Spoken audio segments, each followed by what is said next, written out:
dari turukut taklif.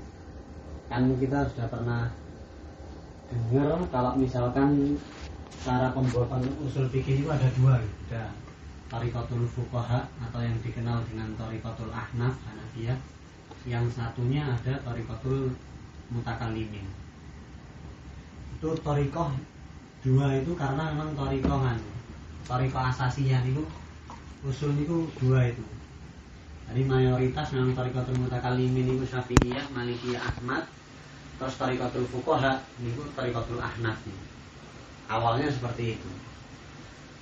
Sehingga setelah beberapa kurun nanti muncul thariqah-thariqah lain. Salah satunya thariqatul jamul jawami ini. Jadi yang pertama thariqatul Syafi'iyah. Kita pun semeratkan ya, thariqatul Syafi'iyah, thariqatul mutakallimin atau jumhur. Itu thariqah itu berbeda dari thariqah yang lain karena penyusunan usulnya itu dibuat sesuai dari kaidah-kaidah teologi. Makanya dia takriril qawaid usuliyah, membuat qawaid usuliyah tanpa memandang furu' fikih. Sehingga kelemahannya banyak nanti dari kaidah-kaidah usul itu kadang banyak nggak punya contoh. Sehingga nanti kita banyak menemukan di Goya itu banyak ada kaidah usul terus habis itu nggak ada contohnya. Bahkan ada suatu permasalahan sebenarnya ini bukan contoh dari permasalahan ini, bukan contoh dari kaidah ini, tapi dipaksakan masuk nanti ada di Goya ini. Itu thariqatul fuqaha. Yang kedua thariqatul Hanafiyah atau thariqatul fuqaha. Kenapa dinamakan thariqatul fuqaha? Karena ada furu'nya dulu, baru nanti ada dibentuk usulnya. Itu thariqah yang ketiga. Terus thariqah yang kedua, thariqah yang ketiga ini thariqatul jama'. Thariqatul jama' baina thariqatul Hanafiyah sama thariqatul jumhur. Maksudnya jama' itu gimana? Bukan usulnya itu digabung enggak, tapi cuman thariqahnya, metodenya aja. Sehingga metodenya tetap kayak metode mutakallimin, tapi di situ dicari contoh-contohnya. Dia berusaha memberi contoh dalam permasalahan usul tersebut. Kitab yang seperti itu thariqatul jama' apa? Contohnya salah satunya Tahrir, punya Kamal bin Hamam. Habis itu ada Badi'un Nizam. Nah, ini punya Ibnu Sa'ati. Yang ketiga Jam'ul Jawami, punya Ibnu Subki. Meskipun ini dakwaan thariqatul jama', bahwasanya Jam'ul Jawami ini termasuk thariqatul jama', sama beberapa muasirin nanti di rot. Oh, itu bukan thariqatul jama', itu thariqatul mutakallimin dan lain sebagainya. Tapi ala kulli hal ini menggambarkan aja, sehingga ada yang namanya thariqatul jama'. Lalu yang keempat itu thariqatul takhrijul furu' ala usul.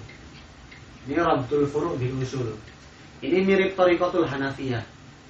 Mirip thariqatul Hanafiyah, tapi bedanya ini digunakan oleh ulama Syafi'iyah. Jadi kalau tadi kan Hanafiyah amalnya furu'nya Hanafiyah terus dibuat usul fikihnya. Kalau ini kebalik, furu'nya Syafi'iyah dibuat usul. Nah, ini kitab yang menggunakan itu At-Tamhid, punya Isnawi. Bahkan ini digadang-gadang sebagai ilmu sendiri, bukan termasuk usul fikih. Makanya nanti ada muasirin itu buat fan ilmu sendiri, namanya ilmu takhrijul furu' alal usul. Itu thariqah yang keempat. Thariqah yang kelima, nah ini thariqatu rabtul juz'iyat al-fiqhiyah bi kulliyati syariah wa maqasidiha wa hikamiha wa asyaratiha. Ini thariqah baru. Ini thariqah kalau kita kenal sekarang dengan nama maqasidus syariah. Orang yang pertama kali memprakarsai sebenarnya sudah lama, tapi ilmu ini sempat mati terus dihidupkan kembali oleh ulama yang namanya Imam Syatibi. Beliau punya kitab namanya Muwafaqat. Sehingga kitab Muwafaqat itu dihitung sebagai kitab usul thariqah ini tadi, thariqah maqasidus syariah. Tapi ini nanti dirot sama muhakkik muasirin itu dirot. Karena apa? Tidak setuju ini dikategorikan sebagai usul fikih. Karena apa? Karena yang namanya kitab Syatibi, kitabnya Imam Syatibi Muwafaqat, itu mustalahat usul fikihnya itu berbeda. Sehingga makna ilatul hukmi di usul fikih itu berbeda dengan ilatul hukmi di Asy-Syatibi. Bahkan kita udah tahu ceritanya tarjamahnya Imam Syatibi, beliau itu dimusuhi oleh ulama usul di zamannya. Karena apa? Karena dia merusak tatanan mustalahat usul itu sendiri.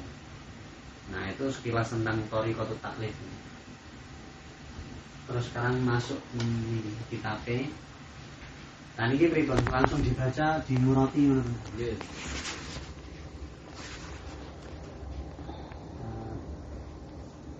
Dengan baca